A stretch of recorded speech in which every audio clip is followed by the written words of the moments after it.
Muy buenos días, hermanos en Cristo y María, una mañana más aquí para compartir la palabra dulce de Dios. Hoy es miércoles 5 de julio de 2023. Les habla el Padre Tomás Galarza Figueroa y este es su canal de gracia y bendición. Sean todos bienvenidos a esta reflexión. ¿Qué le pedimos hoy al Señor? Que nos acompañe en el camino, que nos deje tomar las mejores decisiones que sean salvíficas, que nos hable directo al corazón y colocando en nuestro corazón ese ánimo, ese deseo de crecer en santidad, luego nos dé las herramientas que necesitamos para trabajar, para ser santos en este mundo, o sea, vivir cumpliendo con su voluntad y encima para poder heredar el reino de los cielos. Oremos por la paz en el mundo entero.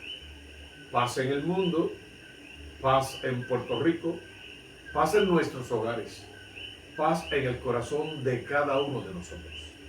Paz y mil veces paz. La primera lectura fue tomada del libro de Génesis en el capítulo 21, verso 5, capítulo 8 al verso 20. Es un poco larga, pero es muy interesante. Abraham tenía 100 años cuando nació su hijo Isaac. Y tal parecería que en este capítulo 21 vamos a hablar de Isaac. Y está bien, ya lo mencionamos, pero él no será el centro de nuestra predicación. El chico creció y lo destetaron. Abraham dio un gran banquete el día que destetaron a Isaac. Era una gran celebración, era como un niño grande, podríamos decir.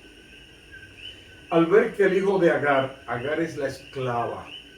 No olviden al hablar de Agar que cuando Sara era estéril y no podía tener hijos, Agar se burlaba de su señora, la maltrataba, porque ella había tenido un hijo, Ismael, pero en cambio Sara, que era la señora, la dama, no tenía hijos, era estéril, y Sara aprovechaba eso para burlarse un tanto, Agar aprovechaba eso para burlarse un tanto de Sara. Agar la egipcia y de Abraham jugaba con Isaac. Sara dijo a Abraham: expulsa a esa criada y a su hijo, pues no va a heredar el hijo de esa criada con mi hijo Isaac. Cruel, feo de parte de Sara, malo de parte de Sara.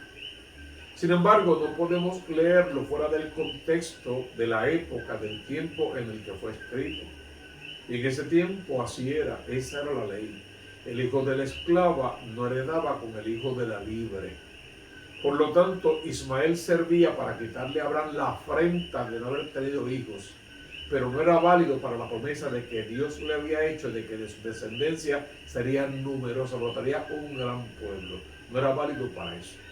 Y en cierta manera, indirectamente, aunque de mala manera tal parece, Sara quiere defender esa realidad, que el hijo de la promesa era Isaac. Y Sara se lo pide a Abraham. Es interesante que Abraham se entristece muchísimo y como en todo momento Abraham va a hablar con Dios. Y entre ellos esa comunicación que siempre fue muy importante. Abraham se llevó un gran disgusto, pues era hijo suyo también.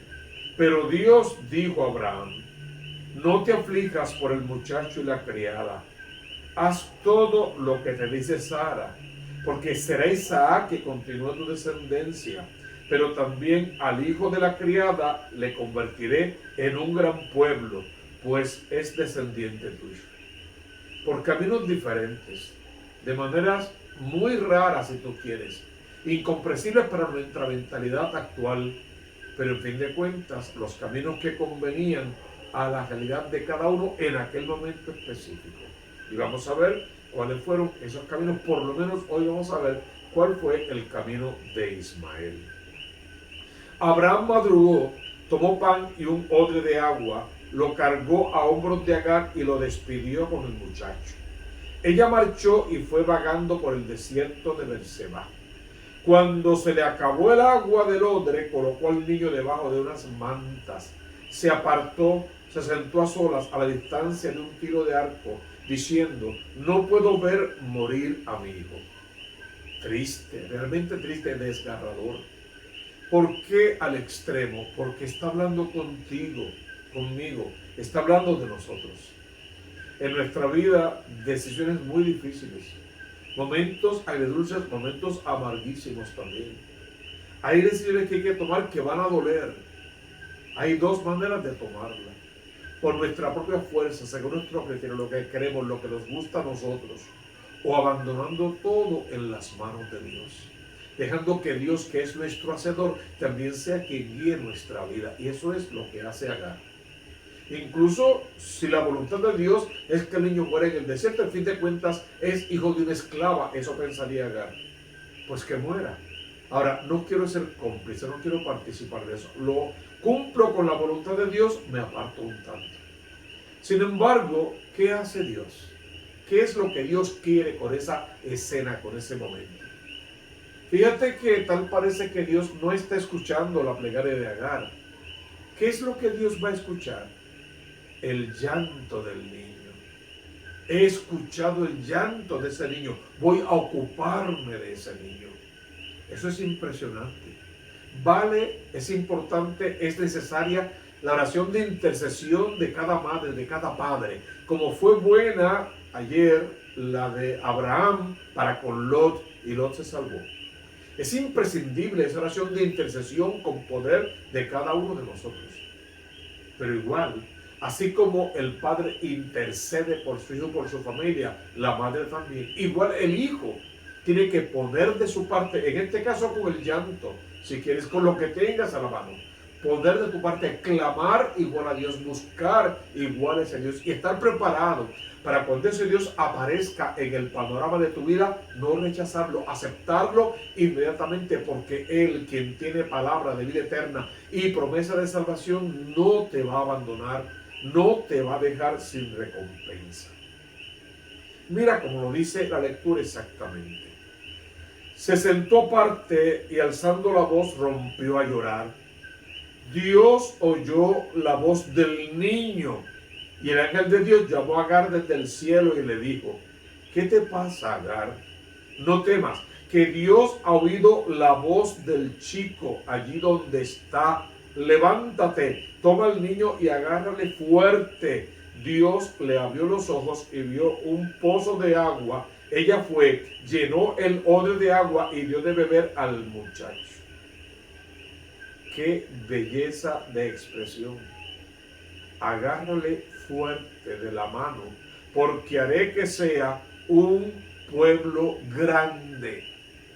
No voy a abandonar al hijo de la esclava, no lo voy a abandonar. No voy a abandonar al hombre en desgracia, no voy a abandonar al que está en pecado, no voy a abandonar al que está de espaldas a Dios o al que vive como si Dios no existiese.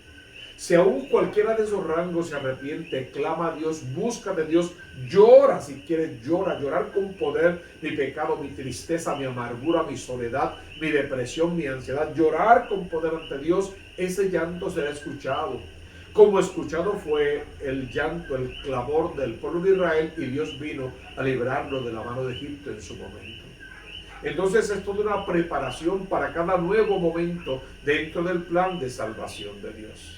Dios estaba con el muchacho que creció, habitó en el desierto y se hizo un experto arquero. No lo abandonó, como tampoco te va a abandonar a ti.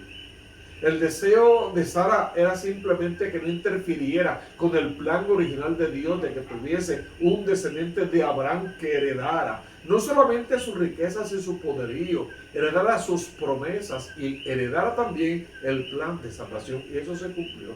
Y por otro lado, Ismael hereda lo suyo, tiene lo suyo, la bendición de Dios también, el que Dios lo acompañe y lo ayude a salir adelante. Por caminos diferentes si quieres. Te toca a ti ahora pensar en cuál de esos dos caminos estoy yo. ¿Qué forma tiene Dios para protegerme a mí en mis circunstancias? Y cuánto yo busco la protección de ese Dios y luego le agradezco a ese Dios por el bien que hace conmigo. Esa primera lectura es para que la medites con poder profundamente y te veas en cada uno de esos personajes. A veces un poco Abraham, que nunca pierde la fe. A veces un poco Sara, que tiene algunas cosillas allí que habría que enmendar. A veces un poco Agar, que con todo lo que tuvo de malo en su vida, y aún siendo esclava, clama a Dios, pide a Dios, Dios la escucha y atiende igual su necesidad. No la deja morir de hambre en el desierto, ni a ella, ni a su hijo, y de los dos hace un pueblo numeroso también para otra misión dentro del plan de salvación de Dios. Entonces, definitivamente podemos, igual que ese niño, confiar en Dios y en llanto, si quieres, en oración perenne, pedir a Dios que nunca nos abandone. Al contrario, que nos tome de la mano, que nos abrace fuerte y que haga de nosotros una gran nación. ¿Qué nación? La nación del reino de los cielos, donde todos podremos alabar y bendecir por siempre su santo nombre. Entonces responde el salmista en el Salmo 33. El afligido invocó al Señor y él lo escuchó. Sara invocó al Señor en una manera de hablar y fue escuchada. Abraham fue escuchado también. Pero Agar e Ismael invocaron al Señor a su manera y fueron escuchados. Invoquemos al Dios que es amor y pidámosle que se derrame poderoso, portentoso sobre nuestra vida, llenándonos el corazón de su amor y luego enviándonos a hacer ese amor extensivo a todos los demás. Y el Santo Evangelio hoy no puede pasar desapercibido. Según San Mateo, en el capítulo 8, versos 28 al 34. Detalles importantes. Es todo un simbolismo, básicamente nada debe tomarse literal, todo un simbolismo que nos va llevando al encuentro de un Dios que nos ama, que nos protege y que nos quiere salvar, no importa cuál sea nuestra atadura y nuestro pecado. En aquel tiempo llegó Jesús a la otra orilla, a la región de los Gadarenos, paganos, fuera del territorio de Israel. Desde el sepulcro, dos endemoniados salieron a su encuentro. Vivían en el cementerio, vivían en el lugar de muertos, vivían muertos por el pecado a la gracia. Esa es la idea. El cementerio, el que cruzara por allí impuro quedaba, pues el cementerio, allí estaban viviendo estos dos endemoniados. Desde el sepulcro, dos endemoniados salieron a su encuentro. Eran tan furiosos que nadie se atrevía a transitar por aquel camino. Vieron a Jesús. Tenían dos opciones. Gritarle a Jesús: Jesús, hijo de David, ten compasión de mí. O rechazarle abiertamente. Optaron por el rechazo. ¿Qué fue el grito que salió de sus bocas para con Jesús? ¿Qué tenemos que ver nosotros contigo, Hijo de Dios? ¿Has venido a atormentarnos antes de tiempo? Si algo tiene indeseable el hombre moderno, el contemporáneo, es que habla en códigos de negativo. Es que habla amenazando, es que habla acusando, es que habla echando culpas, es que habla en contra del que le puede ayudar y salvar. Fíjate qué diferencia hubiese sido: ¿qué quieres de nosotros, Jesús de Nazaret? Ten compasión de nosotros, míranos en nuestra atadura, estamos endemoniados, sácanos de esta realidad. No, fueron contra Jesús. ¿Qué quiere de nosotros? Sabiendo quién era, porque lo llamaron con todo el nombre mesiánico. ¿Qué quieres con nosotros, Hijo de Dios? ¿Has venido a atormentarnos antes de tiempo?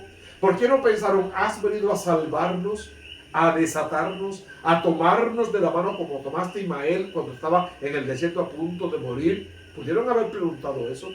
Van en mensaje negativo, en código de no. Si tú arrancas tu vida en mensaje negativo, en código de no, no puedes esperar bendición, sanación y salvación a cambio, porque tú estás en código de negación. Si nos echas, mándanos a la piara de cerdos que estaban pastando por allí, una piara de cerdos. Si nos echas fuera, si vienes a acabar con nosotros, por lo menos échanos a la piara de cerdos. Sabemos la diferencia. Para un judío, un cerdo era impuro, no se comía, no se mercadeaba con él. Pero para un habitante de esta región era su modo de vivir, era su dinero, era su éxito completo y total. Entonces hay que entender también la actitud de la gente de aquel pueblo. Jesús, cuando le piden esto, simplemente le dice: vayan. En fin de cuentas, ustedes están viviendo de espaldas, no quieren reconocer a Dios como su Salvador, quieren seguir en su pecado, pues sigan en su pecado, vayan, métanse en la piedra de cerdos. Salieron y se metieron en los cerdos, y la piedra entera se abalanzó acantilado abajo al mar y se murieron en las aguas. La piedra completa de cerdo falleció. ¿Quién aparece ahora en escena? Los dueños, los porquerizos. En cuanto huyeron al pueblo, lo contaron todo, incluyendo lo de los endemoniados. Asustados, temerosos, enojados, rabiosos contra Jesús, fueron a contar qué fue lo que pasó, que por culpa de Jesús, que le dio permiso a los endemoniados para que se metieran en los cerdos, estos se echaron mar abajo y se hundieron. Ubícate en tiempo y espacio. No estás endemoniado, pero tampoco estamos haciendo la obra de Dios. Entonces hay una carencia en nuestra vida. ¿Cómo nos vamos a acercar hoy a Jesús? ¿Con qué actitud? ¿Negándonos y negándolo o pidiéndole misericordia? La piedra de cerdo, la impureza. Vamos a seguir viviendo de impureza en impureza. Arrojados al mar, a la muerte, a lo absurdo, a donde todo termina. ¿Qué quieres de Dios? Pues sal a buscarlo de rodillas, alabando, bendiciendo su nombre, glorificándolo, porque definitivamente Jesús tiene el poder para darte sanación y salvación. Tienes que pedirlo y luego tienes que vivir a la altura de lo que estás pidiendo. Por esto que sucedió, el pueblo entero salió a donde estaba Jesús y al verlo le rogaron que se marchara del país. ¡Wow! Aquel que podía salvarlos. Le están pidiendo que se marche del país, que se vaya. Hermano, busca a Dios hasta encontrarlo y hasta dejarte encontrar por Él. Él no viene a atormentarte como parecería. Te atormenta este mundo con sus falsas promesas, con sus falsas ideologías, con sus mentiras, en contra de la familia, del matrimonio y de la vida. Te atormenta este mundo. Dios quiere salvarte. Que camines en vía de salvación todo el tiempo. No rechaces más a Dios. Ven en busca de Dios. Esa depresión puede terminar. Esa tristeza, esa angustia, ese dolor en el que vives, ese problema matrimonial, esa situación con los hijos, todo eso puede terminar definitivamente. No yendo acantilado abajo, sino subiendo al encuentro con Cristo. Pidiéndole, abrázame, Señor Jesús, bautízame. Señor Jesús, sé misericordioso conmigo. Dios Padre de bondad, ten piedad de mí. Escucha nuestra súplica y no permitas que sigamos viviendo de espaldas a ti o como si no existieras. Que el amor de Dios permee toda nuestra vida en esta hora santa, que estas lecturas nos hagan ver las cosas malas que hay en nuestra vida, los momentos que estamos viviendo sin Dios. Un pueblo completo que se niega a buscar la gracia porque insiste en vivir de espaldas al Dios que los quiere y los puede salvar. Que estas lecturas toquen nuestro corazón y nos lleven a la conversión, a salir del cementerio, del pecado, de la muerte, a ir al encuentro con Cristo, pero para suplicarle una vez más: Jesús, Hijo de David, ten compasión de mí. Pídeselo con fe, hermano, para que puedas experimentar la mano de Dios, el toque de Dios, para que dejemos nuestra vida de impureza y podamos venir a vivir en la gracia. Y otra vez, lo que decimos siempre, hagamos de este mundo uno en el que bien valga la pena vivir. Porque tú conoces la consigna: busca primero el reino de Dios con su justicia y todo lo demás vendrá por añadidura. Hermano, te lo pido todos los días. Suscríbete al canal de la Diócesis de Mayagüez y a este canal Tomás Galarza Figueroa. Toca la campanita, dale like y colócalo en todas tus redes sociales. Abajo, por favor, déjame tus comentarios, tus sugerencias y tus intenciones para la misa. Oremos juntos. Y ahora, abre tu corazón al Redentor para que desde lo alto reciba su bendición. En el nombre del Padre, y del Hijo, y del Espíritu Santo. Amén, amén y amén.